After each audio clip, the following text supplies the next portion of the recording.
আসসালামু আলাইকুম, স্বাগত জানাচ্ছি আরটিভির মধ্যাহ্নের সংবাদে। আপনাদের সঙ্গে থাকছি আমি রিদওয়ানা বিনতে জলিল।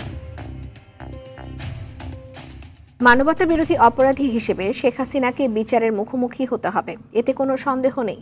শুধু শেখ হাসিনাই নন, তার সহযোগীদেরও বিচারের মুখোমুখি হতে হবে। যুক্তরাজ্য ভিত্তিক সংবাদ মাধ্যম স্কাই নিউজকে দেয়া এক বিশেষ সাক্ষাৎকারে এসব কথা বলেন প্রধান উপদেষ্টা অধ্যাপক মোহাম্মদ ইউনূস। এ সময় তিনি বলেন, শেখ হাসিনাকে বিচারের মুখোমুখি করতে সকল প্রমাণ সরকারের কাছে আছে, তাকে ফেরত দিতে আনুষ্ঠানিকভাবে ভারতকে জানানো হয়েছে, আর এই বিষয়ে বাংলাদেশ ভারতের জবাবের অপেক্ষায় আছে বলেও জানান তিনি। বলেন, শেখ হাসিনাকে দ্রুত বিচারের মুখোমুখি করতে সর্বোচ্চ চেষ্টা করা হচ্ছে, তবে অন্তর্বর্তী সরকারের আমলেই শেখ হাসিনার বিচার সম্পন্ন করা সম্ভব কিনা এ বিষয়ে নিশ্চয়তা দেননি তিনি। Biometrics done so that they don't disappear.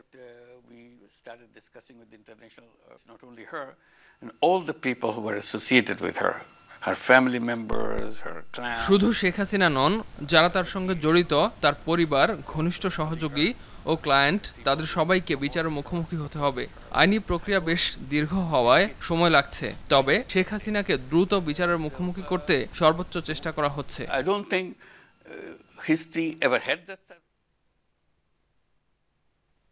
গত বছরের জুলাই আগস্টে সংগঠিত বাংলাদেশের গণ অভ্যুত্থানের সঙ্গে সম্পর্কিত মানবাধিকার লঙ্ঘন এবং নির্যাতনের উপর জাতিসংঘের প্রতিবেদন প্রকাশিত হবে আজ।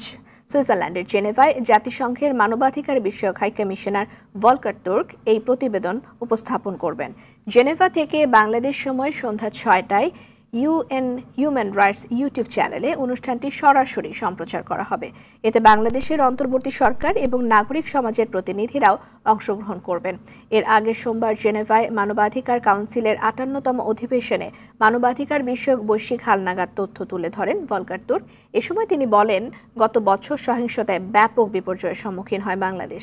তৎকালীন সরকার ছাত্র আন্দোলনকে নৃশংসভাবে দমনে মানবাধিকার লঙ্ঘন করেছে বলেও জানান তিনি।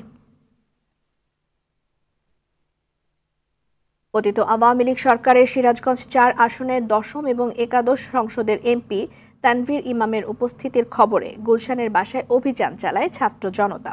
রাতে গুলশান ২ এর একটি বাসায় তল্লাশি চালাতে দরজা ভেঙে ঢুকে পড়েন তারা। বাড়িটিতে বিপুল পরিমাণ অস্ত্র এবং অর্থ লুকিয়ে রাখা হয়েছে বলে দাবি করেন তারা, কিন্তু ভেতরে গিয়ে তারা কিছুই পাননি। এদিকে হামলার খবরে মধ্যরাতে ঘটনাস্থলে পুলিশ, সেনাবাহিনী এবং র্যাবের কয়েকটি দল এলে সেখান থেকে সরে পড়ে ছাত্র জনতা। তবে ঘটনাস্থল পরিদর্শন করলেও সাংবাদিকদের কোনো কিছু না জানিয়েই ঘটনাস্থল ত্যাগ করে পুলিশ। আর এই ব্যাপারে মুঠোফোনে যোগাযোগের চেষ্টা করা হলেও প্রশাসনের পক্ষ থেকে কোনো সাড়া মেলেনি।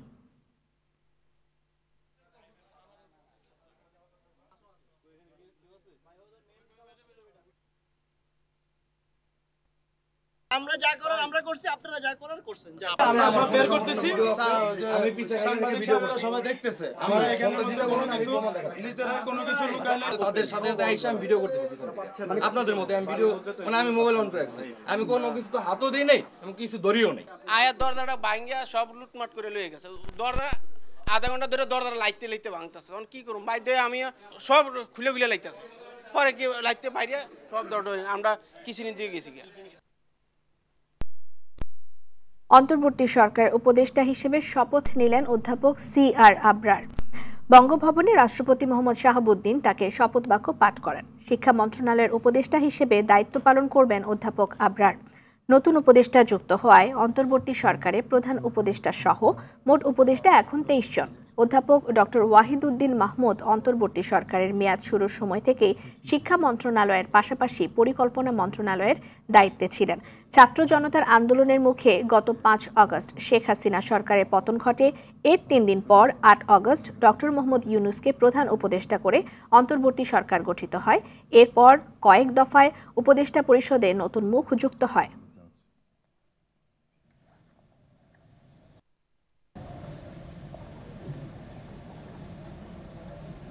উপদেষ্টাকে অনুরোধ জানাচ্ছি।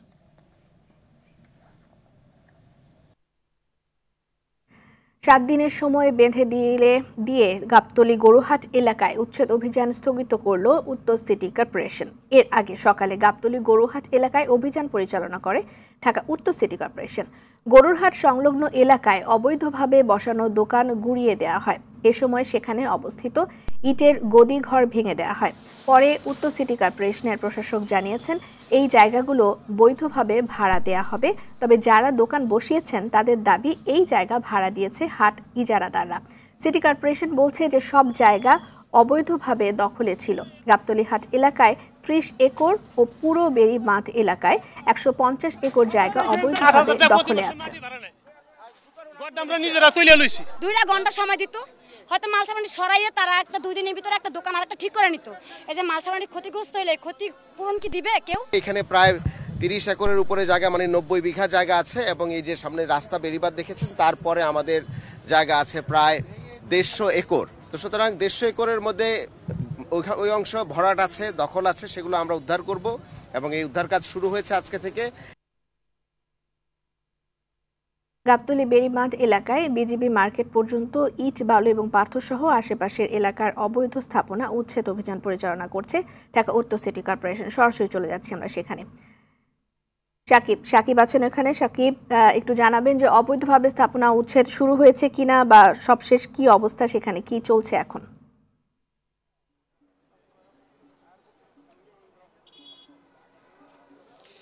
রিদওয়ানা, সংবাদে যেটি বলছিলেন যে 7 দিনের সময় দিয়ে কিন্তু এই উচ্ছেদ অভিযানটি শেষ করেছে আজকের মতো। আপনাকে আমি ঠিক একটু যে জায়গাগুলো দেখাচ্ছি, এটি আসলে গাবতলীর যে গরুর হাট তার ঠিক সামনের অংশ, অর্থাৎ রাস্তার সঙ্গের যে ফুটপাত রয়েছে, ফুটপাতের পাশের যে দোকানগুলো, সেই দোকানগুলো কিন্তু ঘুরিয়ে দেওয়া হয়েছে। এখানে কমপক্ষে 20 থেকে 25টি দোকান ঘুরিয়ে দেওয়া হয়েছে। এই যে যারা এখানে দোকানগুলো বসিয়েছিলেন তারা বলছেন যে এই জায়গাগুলো তারা হাট ইজারা যারা নিয়েছেন তাদের থেকে তারা ভাড়া নিয়ে প্রতি মাসে 4 থেকে 7 হাজার টাকা পর্যন্ত দোকানের সাইজ অনুযায়ী তারা ভাড়া দিয়ে তারা এখানে দোকান করছিলেন। এবং তার প্রেক্ষিতে কিন্তু সিটি কর্পোরেশন বলছে যে এখন পর্যন্ত আসলে তারা কাউকে হাট ইজারা দেননি। ফেব্রুয়ারির 28 তারিখে হাটের ইজারার মেয়াদ শেষ হয়েছে। সেক্ষেত্রে এখন আসলে বৈধভাবে কেউ ইজারাদার নেই, সেই কারণে কিন্তু এই জায়গাটিকে তারা অবৈধ বলে পুরো জায়গাটি ঘুরিয়ে দিয়েছে। তার বিপরীতে আরেকটি যে জায়গাগুলো রয়েছে, অর্থাৎ এই হাটের অংশে যেখানে আসলে ইট রাখা হয়, ইট বিক্রি করা হয়, সেই জায়গাগুলোকে কিন্তু ইটের পাশাপাশি তাদের কিছু গদিঘর থাকে, অর্থাৎ তারা সেখানে থেকে এই ইটগুলো বিক্রি পরিচালনা করে। সেই গদিঘরগুলো ভেঙে দেওয়া হয়েছে এবং এই জায়গাটি যেটি এখন দেখতে পাচ্ছেন যে ইট রাখা হয়েছে, সেই জায়গাগুলো কিন্তু সিটি কর্পোরেশন বলছে যে তারা এখন বৈধভাবে ভাড়া দিতে চায়। অর্থাৎ এই যে জায়গাগুলো রয়েছে, কে কতটুকু জায়গা নেবে, জায়গার স্কোয়ার ফিট অনুসারে তারা মাপবেন, মেপে তারা এখান থেকে ভাড়া নেবেন এবং সেই টাকাগুলো তারা সিটি কর্পোরেশনের রাজস্বে জমা করবেন। এই জন্যই তাদেরকে 7 দিন সময় দেওয়া হয়েছে। 7 দিনের ভিতরে জায়গাগুলো মাপা হবে, তাদের সঙ্গে সিটি কর্পোরেশন মিটিংয়ে বসে একটি ভাড়া নির্ধারণ হবে এবং তারপরে যদি কেউ সেখানে ভাড়া দিয়ে এই জায়গা পরিচালনা করতে চায় তাহলে তাদেরকে দেওয়া হবে। অন্যথায় তারা বলছেন যে কেউ যদি রাজি না হয় তাহলে 7 দিন পরে কিন্তু এই জায়গাগুলো আবার তারা অভিযান পরিচালনা করে পুরো জায়গাটি ঘুরিয়ে দেবেন। এই জায়গাটিতে 30 একর জায়গা রয়েছে, এর ঠিক বিপরীত অংশে বিজিবি মার্কেট পর্যন্ত সব মিলিয়ে প্রায় 150 একর জায়গা রয়েছে। সবগুলো কিন্তু অবৈধভাবে দখল হয়ে আছে। সিটি কর্পোরেশন বলছে যে পর্যায়ক্রমে সেই জায়গাগুলো তারা উচ্ছেদ অভিযানের মাধ্যমে দখলমুক্ত করবেন। তো এই ছিল আমার কাছে অভিযানের সর্বশেষ খবরাখবর। রিদওয়ানা, ধন্যবাদ আপনাকে। দর্শক, সাকিবুর রহমান আমাদের সহকর্মী যোগ দিয়েছিলেন। বাণিজ্য উপদেষ্টার আশ্বাসের পরও বাজারে স্বাভাবিক হয়নি সয়াবিন তেলের সরবরাহ। রমজানে সয়াবিন তেলের কৃত্রিম সংকটে দিশেহারা সাধারণ মানুষ। এছাড়া রোজার শুরু থেকেই বেড়েছে প্রয়োজনীয় সব পণ্যের দাম। লেবু, বেগুন, শসা, কাঁচামরিচ থেকে শুরু করে সব পণ্যের দাম এখনও বাড়তি। রাজধানীর বাজারগুলোতে প্রতি পিস লেবু 20 থেকে 30 টাকায় বিক্রি হচ্ছে, বেগুন প্রতি কেজি 100 থেকে 120 টাকায় বিক্রি হচ্ছে। সেই সাথে দাম বৃদ্ধিতে পিছিয়ে নেই ক্ষীরা, টমেটো, গাজর সহ বিভিন্ন পণ্যের। ক্রেতাদের দাবি, পণ্য ক্রয় ক্ষমতার মধ্যে রাখতে হলে বাজার মনিটরিংয়ে কঠোর হতে হবে সরকারকে।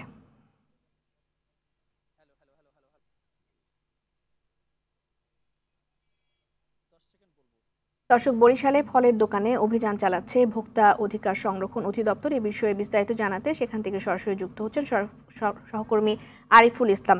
আরিফ, সেখানে কি চলছে অভিযানে জানাবেন আমাদের।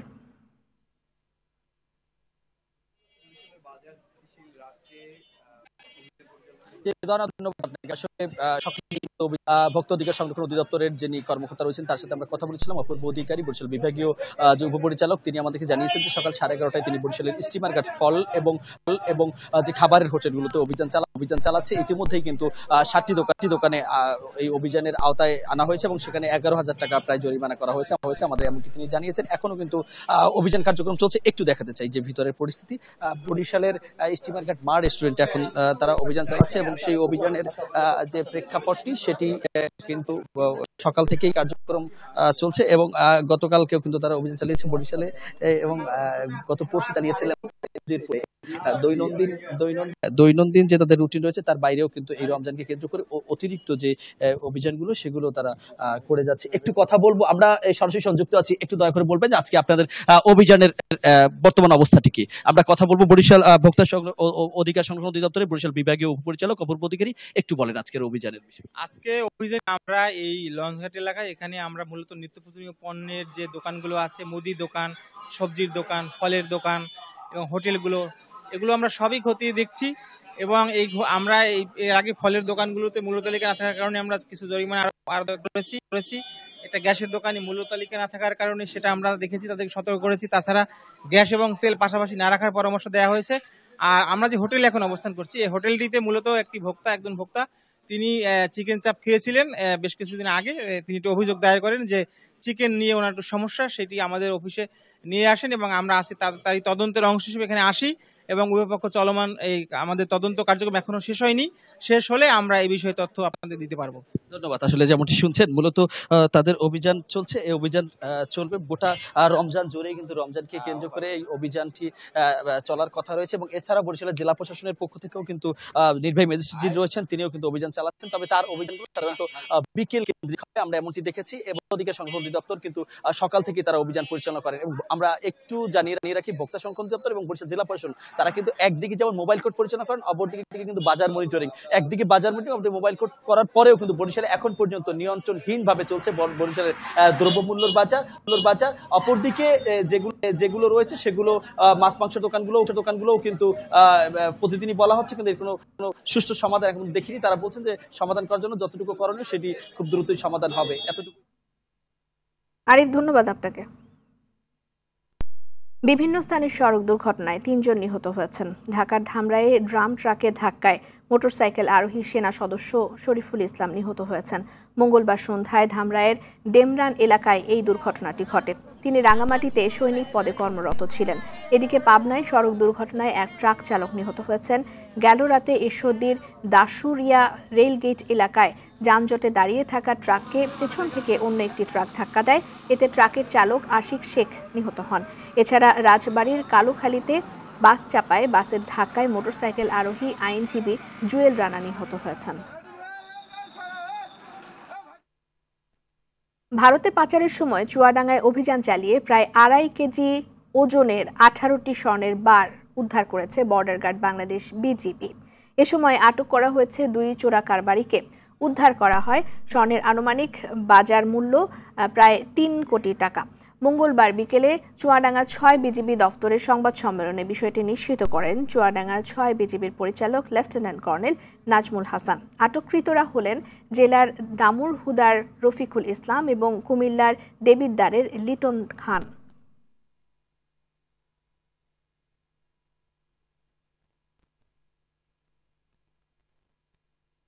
আন্তর্জাতিক সংবাদ। পাকিস্তানের জোড়া আত্মঘাতী বোমা হামলায় হামলাকারী সহ নিহত হয়েছেন অন্তত 21 জন। ঘটনায় আহত হয়েছেন আরও 25 জন। জানা যায় মঙ্গলবার দেশটির উত্তর পশ্চিমাঞ্চলীয় প্রদেশ খাইবার পাখতুনখোয়ায় একটি সেনানিবাসে হতাহতের এই ঘটনাটি ঘটে। নিহতদের মধ্যে 15 জনই বেসামরিক নাগরিক, বাকি 6 জন হামলাকারী। বেসামরিকদের মধ্যে 4 জন শিশু এবং 2 জন নারী। প্রত্যক্ষদর্শীরা জানিয়েছেন মঙ্গলবার সন্ধ্যায় ইফতারের সময় সেনানিবাসের ওই এলাকায় 2টি বিস্ফোরক ভর্তি গাড়ি ঢুকে পড়ে। এর পরপরই ঘটে বিস্ফোরণ। বিস্ফোরণের ধাক্কায় নিকটবর্তী একটি মসজিদ এবং বাড়ির ছাদ ভেঙে পড়ে। এবার চ্যাম্পিয়ন্স ট্রফির খবর। চ্যাম্পিয়ন্স ট্রফির দ্বিতীয় সেমিফাইনালে আজ মুখোমুখি হবে দক্ষিণ আফ্রিকা এবং নিউজিল্যান্ড। পাকিস্তানের গদ্দাফি স্টেডিয়ামে ম্যাচ শুরু বাংলাদেশ সময় বিকেল ৩টায়। গ্রুপ পর্বের শেষ ম্যাচে ভারতের বিপক্ষে হারলেও সেমিতে প্রোটিয়াদের হারিয়ে ফাইনালে পা রাখতে চায় নিউজিল্যান্ড। যদিও অতীত পরিসংখ্যানটা তাদের পক্ষে নয়। একদিনের ম্যাচে দুই দলের ৭৩ দেখায় নিউজিল্যান্ডের ২৬ জয়ের বিপরীতে প্রোটিয়াদের জয় ৪২ বার। তাই টুর্নামেন্টের জুড়ে দুর্দান্ত পারফরমেন্স করে গ্রুপ চ্যাম্পিয়ন হয়ে সেমিতে ওঠা দক্ষিণ আফ্রিকার বাড়তি অনুপ্রেরণা হিসেবে কাজ করবে অতীত পরিসংখ্যান।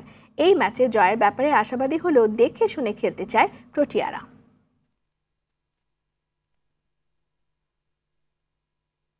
মধ্যাহ্নের সংবাদ এ পর্যন্তই। দুপুরের সংবাদ ১:৩০ দেখার আমন্ত্রণ রইল। ধন্যবাদ সবাইকে।